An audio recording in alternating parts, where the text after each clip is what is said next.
Hello viewers, আসসালামু আলাইকুম। Latest শপের পক্ষ থেকে আবারও নতুন একটি মেশিনের ভিডিও নিয়ে চলে এসেছি।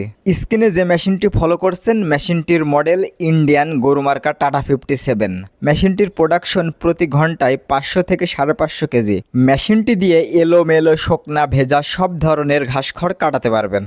আপনারা যারা ভালো মানের মেশিন ক্রয় করতে চাচ্ছেন, আপনি ভাবছেন কোন মেশিনটা ভালো হবে সেটা কিভাবে বুঝবো। মেশিন ক্রয় করার আগে অবশ্যই দেখে নেবেন মেশিনের গায়ে গরুমার্কা লোগোটি আছে কিনা এবং মেশিনের বডিতে টাটা 57 মেড ইন ইন্ডিয়া এই লেখাটি আছে কিনা। এবার আপনাকে যেটা দেখতে হবে যে মোটরটি ব্যবহার করা হয়েছে, মোটরটি ভালো ব্র্যান্ডের মোটর কিনা। আমরা যে মোটরটি ব্যবহার করেছি RFL 2 হর্স পাওয়ারের একটি মোটর, সারা বাংলাদেশে 1 বছরের ওয়ারেন্টি পেয়ে যাবেন। আমাদের লেটেস্ট সব প্রতিষ্ঠান চায়না, জাপান, তুরস্ক এবং ইন্ডিয়া থেকে সরাসরি মেশিন ইম্পোর্ট করে থাকে। তাই আপনি যদি সঠিক মূল্যে ভালো মানের মেশিন ক্রয় করতে চান, তাহলে আমাদের স্ক্রিনে দেওয়া নাম্বারে সরাসরি যোগাযোগ করুন।